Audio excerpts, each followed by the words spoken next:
Don't you love it when things are both easier and more affordable? Like when the rain washes your car for you. Or like when you save up to 10% by bundling your renters and auto insurance with USAA. Bundle with USAA and start saving. Get a quote today. Here at the Almond Joy Factory, where tropical vibes abound, we use soft, fresh-tasting coconut. The crunchiest almonds and delicious chocolate candy. Ah, but do you know what our most important ingredient is? Sometimes you feel like a nut. Sometimes you don't. Almond Joy's got nuts and something even way better than that. Yes, Almond Joy is made with almonds and joy.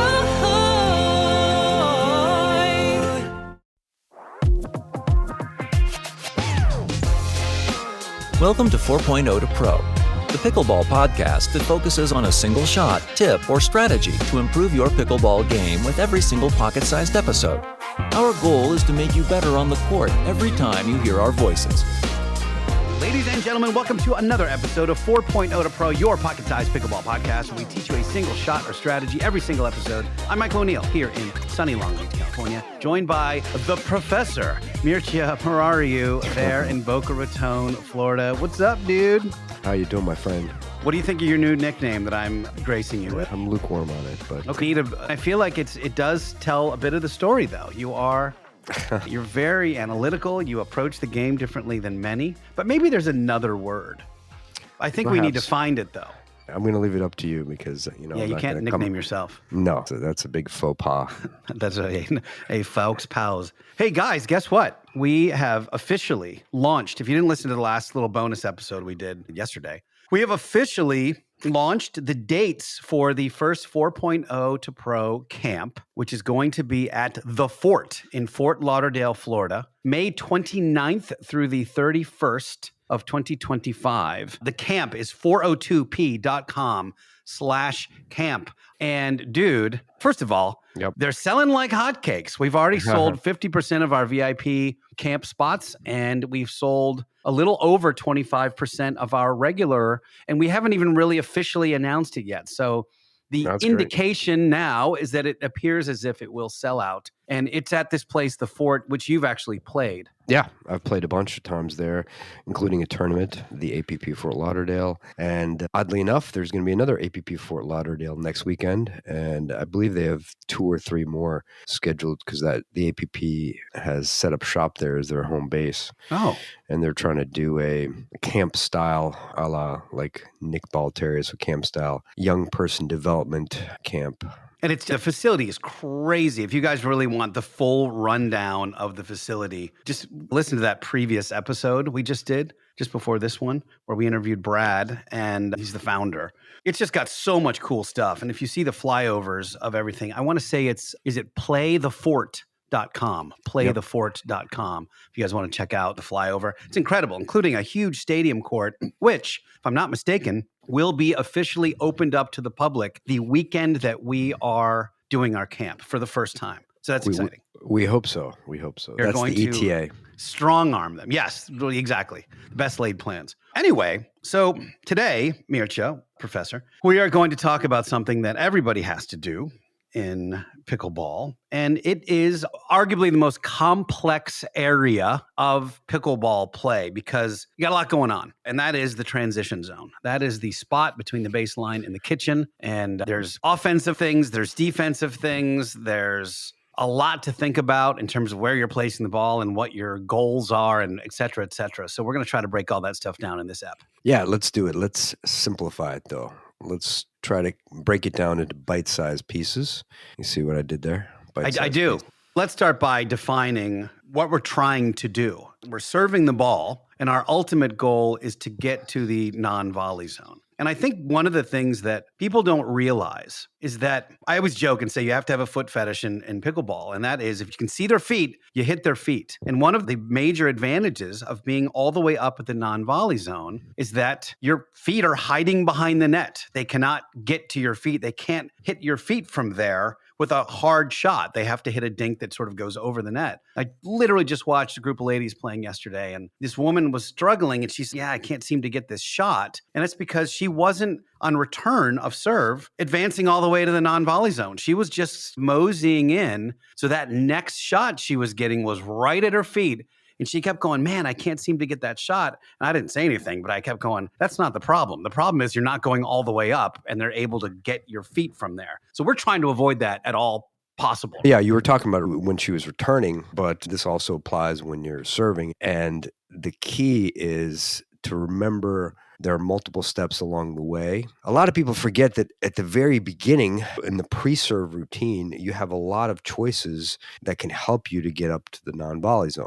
One is by your pre-serve alignment, when people are aligned to get their optimal wing that they want. So if you and I are playing and we want forehands and you're serving on the right, you're going to serve right next to the midline. I'm going to be over closer to my sideline. So if someone returns, we'll have the forehands covered. So that's one example of one thing you can do. The other key thing is to decide with you and your partner where you're going to either drive or drop, or where you're going to hit a hybrid type drip shot, which is a combination of drive drop. So the targets that you are choosing to enable you to get a better fifth shot. Another key element is the communication. And the other day I just played with someone that did something interesting, which I found really helpful. So as he was taking a backswing, he would say drive or drop. So I knew every single time that he was either going to drive or drop. So it helped me visualize the point, and it was really a nice little leg up that I enjoyed. Dude, this is crazy. I went yesterday over to Seal Beach Tennis Center, where I started playing pickleball, and jumped in with a group of guys that I've known for many years. This one guy, Scott, did the exact same thing. Last night, I was just about to say this is going to be a point I've made. He's like, dropping, driving, dropping, driving. And I said the same thing. I said, I really love that. And we even got it to the point where I would say, even before we'd go, I'd go, I'm going to drive to forehand on this one. Or if we can, because you never know who's going to get the return of serve. But if you're thinking we're going to do a drive and try to shake and bake or something, we just go, okay. And this was a real, you've said so many times, what's hurting you on the other side? This guy really stood in a backhand shield the whole time, but his forehand wasn't a threat at all. Like, it was a completely neutral kind of forehand. So we knew that if we could just get the ball to his forehand, whether we're dinking or anything else, it was a win. Exactly. And we've obviously done a full show on third shots. But the reason we're going to emphasize this again is the communication that you can really briefly achieve with your partner in between points can help you tremendously to achieve your goal of getting up to the non-volley zone. So yesterday I played out with my split age partner, Mark Dancourt, and we hadn't played before.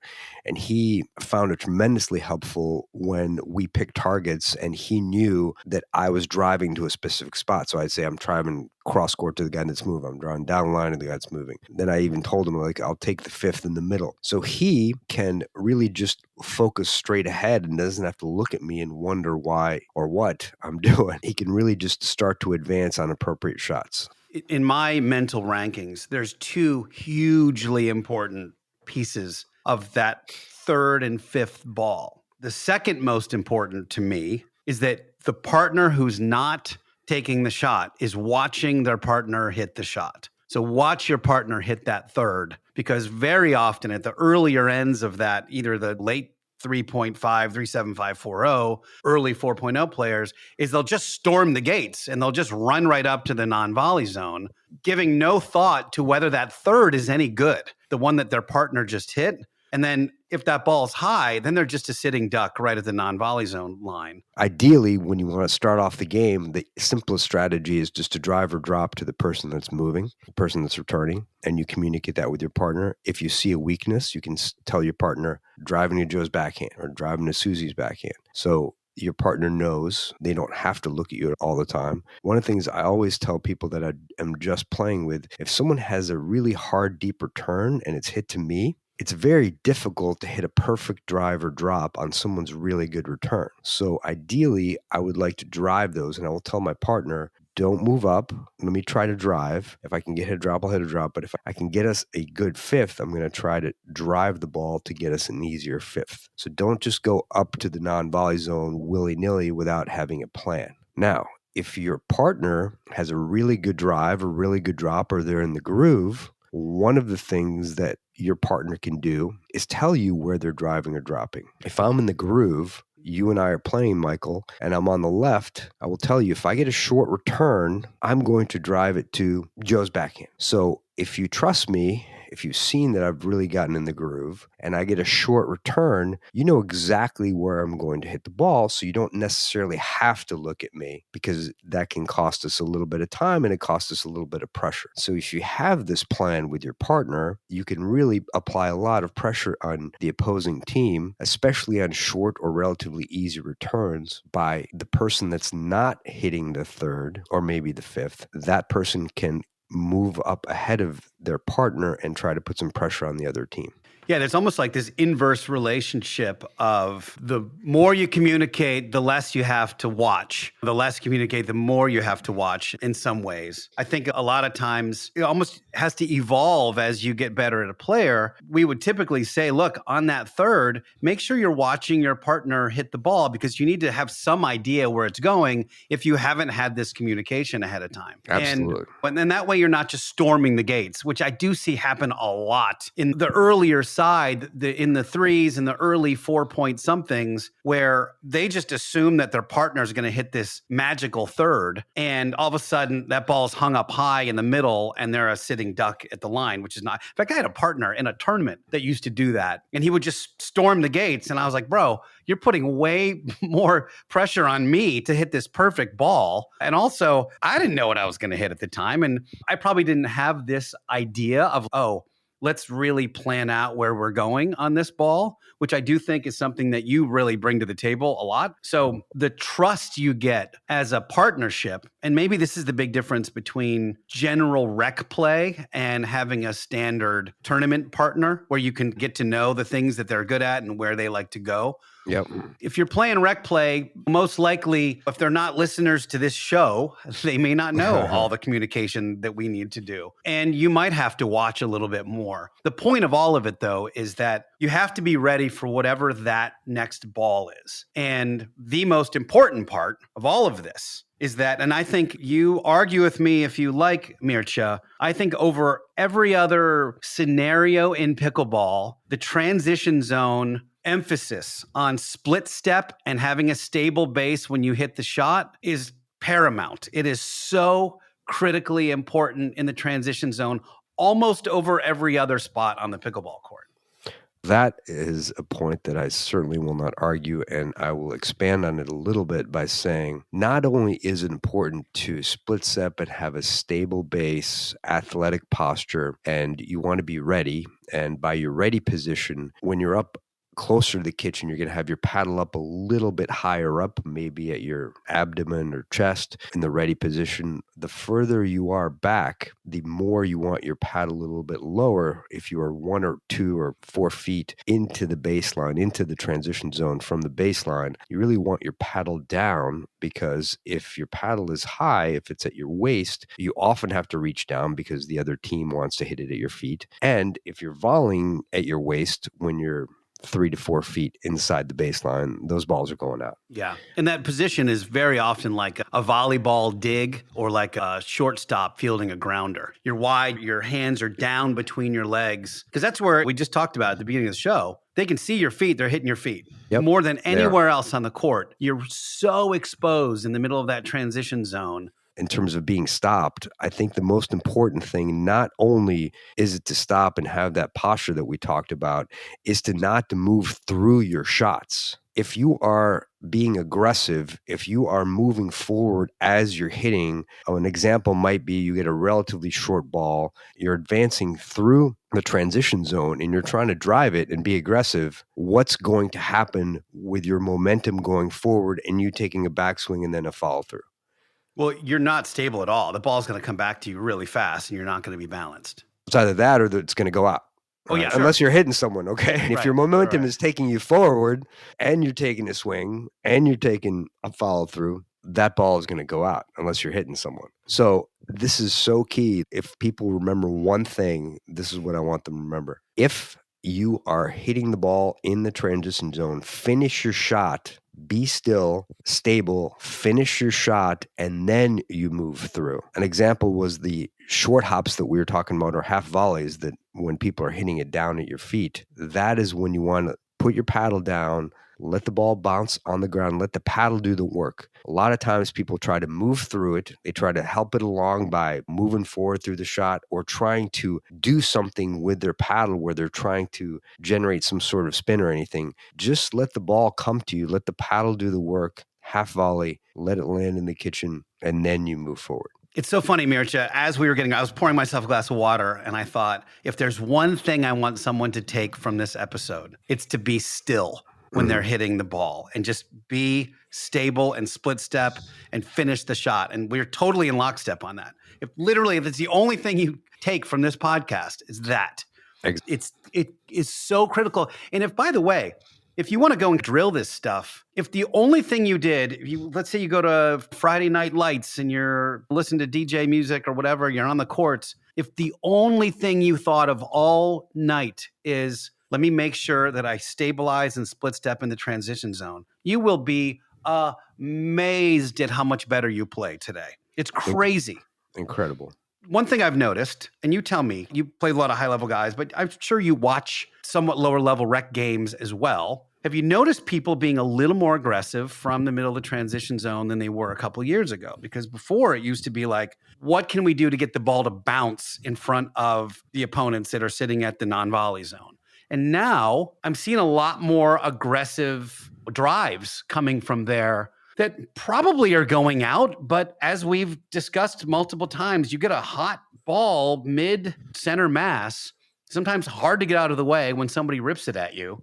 It just seems like people are thinking about being more aggressive from the transition zone than they were a couple of years ago. Yeah, absolutely. I will say that generally at the lower levels when I first started out, and I will include myself in this, is that I was often being very aggressive in the transition zone where I would drive my fifth or drive a seventh, sometimes ninth. So it was relatively common. Now it's even more so, I think. And now it's a little bit more common at the pro level. But even then, if you watch the most successful pros, you will see them typically drop fifths and sevenths. One of the main reasons for that is that people at that level, the hands are so good. And you will see this when you go from 4-0 to 4-5 or you start playing 5-0 players, is that if you're driving straight in front of you and you are driving from the transition zone, often you and your partner are going to continue to get down in the point. A couple reasons. They are already up at the kitchen, and so they can just counter right back at you. The other thing is, the harder you hit it, the more quickly it comes back. So someone counters, you cannot advance, your partner cannot advance. That's why often with a relatively easy ball that's low, I much prefer either aggressive fifth or seventh shot, perhaps with some spin or slice, if you have it really easy to control. And if not, either a reset. If you have a very high ball, if you have one at your shoulders, or you have a juicy, fluffy ball where your partner hit a great drop and the other person on the other side of the net or your opponent's half volley it, and you have a really juicy drop in the middle of the court, there might be a context where you drive it. Sometimes I will see someone holding one side really heavy. They'll be holding backhand, and they know that most of my time I drop my fifths, and so I'll aggressively hit a drive at their forehand. So if you see something, if you have a reason to do it, feel free to do it. And if it's working, you can keep doing it. But generally speaking, as you start to advance, when you are driving your fifths and sevenths, it's very difficult for you to consistently win games against higher level players. It's time for basketball, and Uber Eats is dropping deals on game day favorites to keep you locked in on the action. Like when you're craving a buzzer beater, but also buffalo wings. Or when an upset makes you want to ugly cry into a pizza. And right now, Uber Eats has game day deals from McDonald's, Popeyes, Pizza Hut, Wendy's, and hundreds more local favorites. So you can keep your eyes on the ball and your hands on a hamburger. Order now, only on Uber Eats. Product availability varies by region. See app for details. Does it ever feel like you're a marketing professional just speaking into the void? right. Well, with LinkedIn ads, you can know you're reaching the right decision makers. You can even target buyers by job title, industry, company, seniority, skills. Wait, did I say job title yet? Get started today and see how you can avoid the void and reach the right buyers with LinkedIn ads. We'll even give you a $100 credit on your next campaign. Get started at linkedin.com/results. Terms and conditions apply. I will say, in a perfect world, we serve, they return. I tell you beforehand, I'm going to hit a third shot drive to Bob's forehand. I hit it to Bob's forehand. Bob hits a somewhat short fourth. You drop a fifth, and we're at the non-volley zone. That is a perfect scenario for a serve to non-volley zone transition. Now, that happens once every 30 times.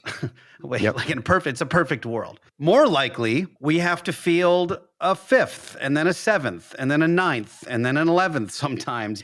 Sometimes it's a lot of work to get to that non-volley zone. And I remember back in the day when Matt Wright and Riley Newman used to play together, I remember watching a point, it was on Instagram or something, they probably had to go through 15 shots to finally earn their way to the kitchen, to the non-volley zone. They were just in a defensive scramble in that volleyball/shortstop position, doing their best to get the ball to drop in front of their opponents eventually. And then finally, once they did, and this was so cool to see because it was such a great illustration of this idea, they collapsed on that ball. Once they recognized, oh, this one's going to be a good one, they both recognized it. And not only did they both advance quickly to the non-volley zone, but they cut all the angles off of their opponent. So their opponent had really no option other than to hit a light surrender dink just to survive, because if they put it up at all, Riley and Matt were on every possible angle that they could have, because they were going to pop the thing up and it was going to be over, which is exactly what happened. The guy popped it up and somebody just put the ball away. But patience is critical in the transition zone. It's got to be a good enough ball for you and your partner to advance to that spot. Yeah, and how do we decide this? We have talked about this before, the red light, green light, or red, yellow, and green. And when we are dropping or we're trying to come up through the transition zone, if myself or my partner hit a relatively high drop or high drive to our opponents, if it's at their like chest or shoulders, we call that red. So that means we don't advance on that shot. If it's a green shot, those are the balls that we get over the net and the opponent is hitting the ball from low to high. So you either make it bounce or it's down at their knees or maybe even lower thighs. And so they have to hit the ball up. So that's a green. So we want to advance in that context. And then yellow is in between. If you feel comfortable with your defense, if your partner hits a yellow type drop, you can advance and try to reset. And as you get better and the more you work on these skills that we're talking about, the more you'll be able to advance on yellow type shots. You don't need to be perfect, because if you're trying to be perfect with your drop, make it bounce every single time, that's when you run the risk of getting into the net, especially on big points. You want to make your opponents play. So you want to get it to that yellow zone. Ideally, of course, you can get it to the green, but the biggest thing is the net is undefeated, so you want to make your opponents play. The net won last night against me. Our ultimate goal, whether or not we achieve it, and this I imagine changes depending on the skill set of the people across the net from you, is ultimately when you're, and this is yes or no to you, you're in the transition zone, you're trying to work your way up with your partner. Your goal is to hit a non-attackable ball to the other side. Does that sound like a decent goal? Yes. So that could be either a low ball, a red ball for them, a green ball for us. This is a shot. Okay, this is pretty good. And unless you're playing Mari Homburg, who you just drilled with last week, has that crazy flick, most people don't have that. So you may be able to advance on a ball like that. Or you manage to get it to bounce in front of them. That's probably the ultimate. If you manage to get a ball to bounce in the kitchen of the opposing team, you've hit a non-attackable ball that you guys can be very confident in advancing on. And then those yellows are a little, depending on the skill set of everybody involved, how much you can actually advance on that stuff. This is a spot, Mircea, where especially as you get closer to that non-volley zone, the full tracking versus half tracking comes into play, where you're watching the ball come over, especially if they're attacking and you guys are relatively close to the non-volley zone. You could find yourself in a firefight before you even get there, right? Oh, yeah. And so the closer I get, the more I try to look straight ahead or follow the direction of the ball rather than just looking at my partner the whole time. So this is also an important concept, is that when you are dropping or driving to a specific place, ideally you're trying to find a safe spot or perhaps a weak spot. So if someone has a stronger forehand than they have backhand, you want to drive or drop to their backhand, and you want to continue that on your 5th and 7th shots. It's not just for the 3rd. It's really important to recognize where are you able to hit the ball that you and your partner can advance most consistently, and vice versa. Where are you hitting the ball where you can't advance? Perhaps you're driving and someone's crushing volleys. Perhaps you're hitting to someone's forehand or backhand. They're just putting so much pressure on you, and you can just say, hey, let's try to do the opposite of what we've been doing, or let's try to hit it somewhere else and pick a target. But your point is absolutely spot on, is that as you start going up, you have to pay attention more to the balls in front of you. And also when you're following the ball, if you are the left side player and you're dropping or driving cross court, or you hit a 5th or 7th cross court, you want to follow the trajectory of that ball rather than just going straight ahead. So you want to be covering the middle. Same thing on the other side. If I'm dropping from the right side, if I drop a 5th, which I often drop in the middle, and I'll tell my partner that I'm going to be dropping in the middle. And the reason I do that is because that drop typically goes to the right side player's left foot. And if the left side player wants to take it, they have to go all the way over and try to get it. And this shrinks the court for us, meaning that it doesn't give them as much in terms of angles, so we don't have to quite cover as much and we can follow the ball and look straight ahead. Yeah, it's funny you say that, because last night playing with this group of rec guys that had played with for a long time, it's been a little while, but the combo of players on the other side, the one guy had a very weak forehand, and he was on the left side, my right, as we were on this side. And the other guy had a very weak backhand. So middle was very vulnerable for them. It was almost like an unstacked lefty group where you just go middle. And I found myself literally before every single serve, I would just say to my partner, middle, just middle. Don't stray from that. We would get into a middle of a point and maybe be working our way up the transition zone, and he'd go to the outside and we just get pummeled. And I'd be like, middle, man, this is every single ball. If we can, if you can physically do it, hit it, because it's not offensive for them. This is not going to hurt us in that spot. Awesome. And you raise the very important point of analysis. If you are getting up, no problem, great. But if you're not getting up, or you're having a lot of difficulty getting up to the non-volley zone from the baseline when you're serving, you just have to analyze why. Are we dropping too much? Are we driving too much? Is one of us making themselves a target? And you talked about the blind crashing, where someone just goes up without even thinking and their partner is hitting a very easy ball for the other hopeful team. Third. Exactly. And the person that had advanced without thinking or communicating has just been crushed. So what is hurting you on the other side, and what is not hurting you on the other side, and just make that analysis and just try to hit the ball to the safe or weaker shot. It's very simple in that context. It's funny. The other thing that happened, which is again regarding this, it's a little teeny bit off topic, but similar, is that sometimes on rec courts, when you're not super comfortable or familiar with each other, one person might be a little better at playing the left side than the other. And you'll find yourself, if you happen to have started the opposite way, where the better left side player actually starts on the right and maybe starts the game serving, because you don't know each other very well, you get stuck at 3 for 9 back and forth, and we go, we got to figure something else out. So we'll say, why don't we try stacking on serve at least, and see if the flip works. And that is where sometimes you can make a run, because one person just has a different command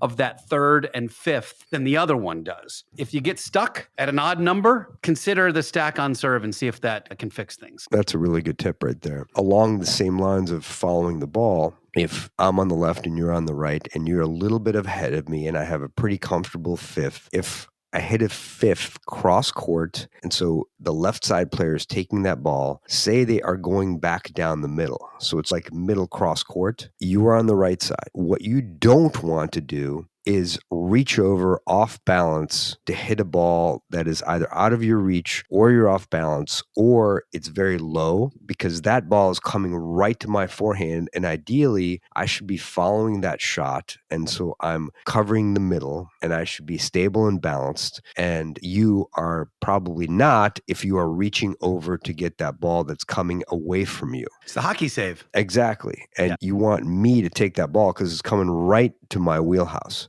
Now, if you have a very high ball that you feel that you can be aggressive on and you're balanced, for example, say I hit a great fifth that bounced and that the left side player is going to struggle to get that over to my side, you can press forward a little bit, split step right as they're hitting the ball. And if you get a high ball with your backhand, then you can attack. Yeah, we've talked before about the stab, that you're just throwing your paddle out there when you're on the right side. The ball's coming into your left side player's wheelhouse, into their forehand, where they have, even if it bounces, they have angle options. And you don't. You just only have one sort of stab shot. It's very rarely going to go well. Even if you get a paddle on it, it's not going to be a very good shot, and you're probably going to get punished for it.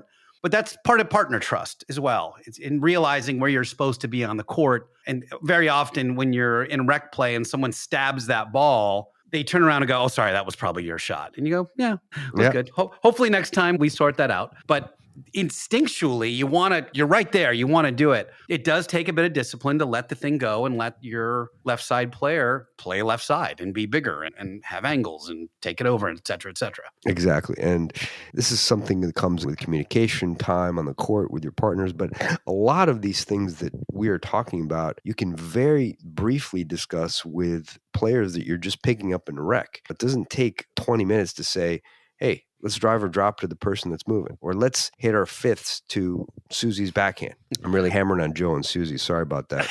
All you Joe and Susies out there. You guys are great. Don't worry. I had a dude last week, Mircea. Sometimes when I go to the local courts, I'll start off on the low-level rec courts because they're right there. They're right in front. I get on my little exercise bike. I warm my knees up a little bit, and I'll jump on court. And these are 275 to 3.5 type players and whatever. And I go and I just try to get my legs moving, blah, blah, blah. And we had a couple of instances where I was playing with a guy who was probably maybe a 3-0-ish. And I tried to communicate some of these things. I said, all right, let's line up this way so we have blah, blah, blah, blah. And then eventually about halfway, we're getting pounded because he just keeps sitting these balls up.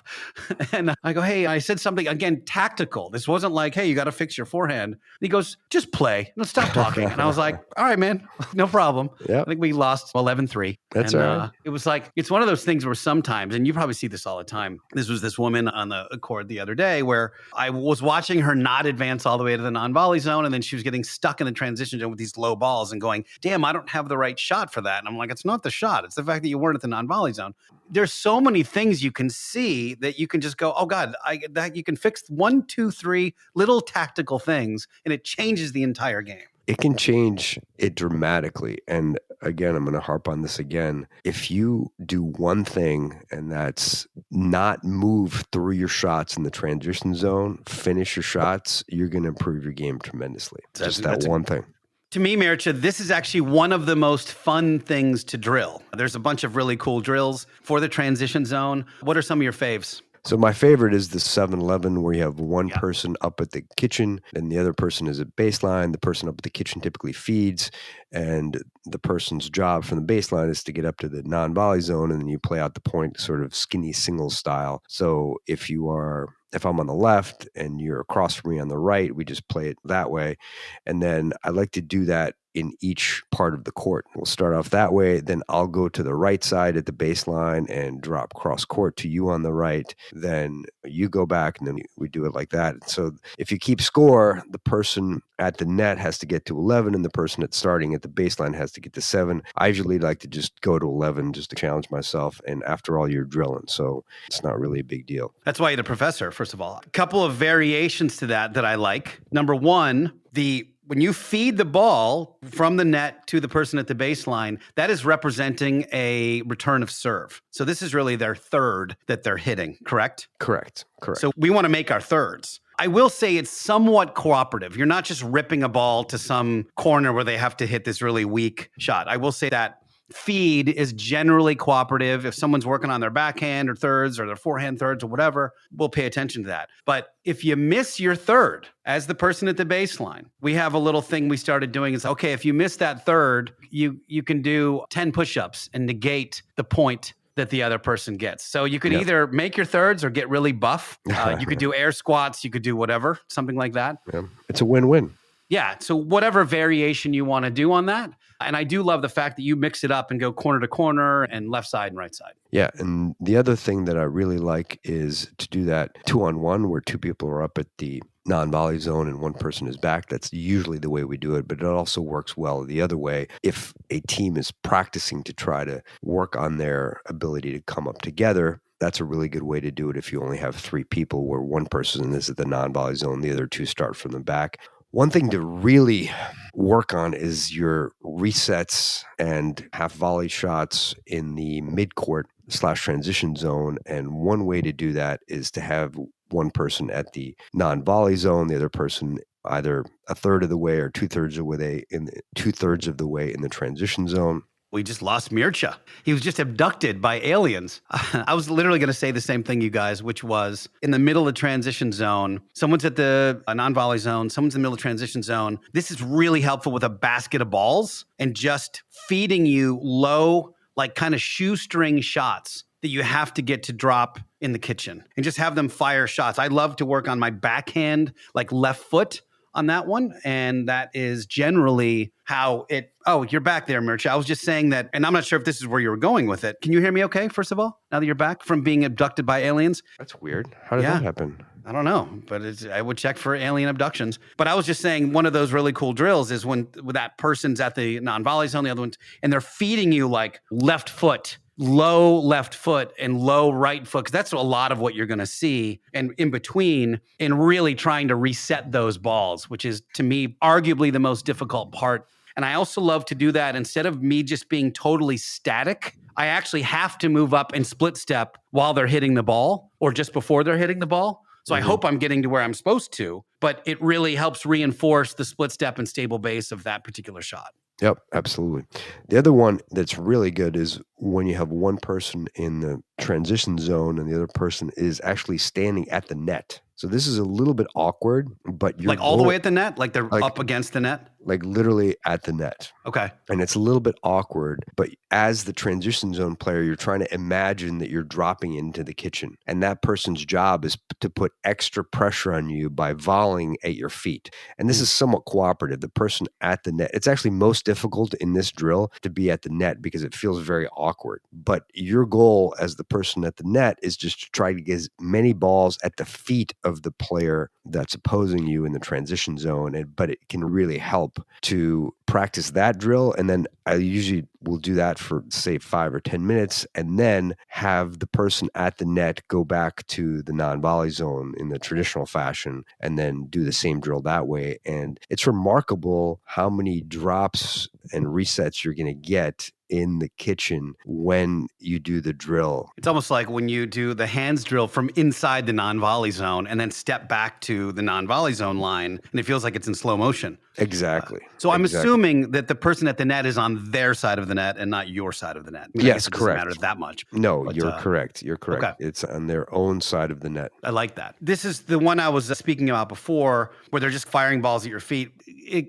requires a basket of balls because you're going to be missing a bunch and that kind of thing. So this is a kind of a dedicated drill thing versus you are just warming up with someone and you've got 1 or 3 balls that you're warming up with. Yep. All right, guys. So hopefully that will help you immensely. Take the one thing. Do not move through your transition zone shots. Stable base, finish your shot, then move to the next spot. If hopefully there is a next spot because you hit a great ball. Please join us at The Fort. The camp is 402p.com/camp. I will say, and this isn't a sales pitch, but don't sleep on this. Judging from how little we've put this out into the world and how quickly these spots are going, I would jump on this. If you are considering, I think, what would be an amazing pickleball vacation there in Fort Lauderdale the last week of May. So absolutely. Please join us. Please join us. Folks, you've now just listened to another episode of the 4.0 to Pro podcast. As always, thank you guys. You guys keep on rocking. Enjoy the courts. We'll see you next time. Thank you for listening to 4.0 to Pro. For more tips, find us on Instagram at 4.0 to Pro. If you have a pickleball question, submit it at picklehelp.com. Now, get out there and dominate. But don't forget to have fun.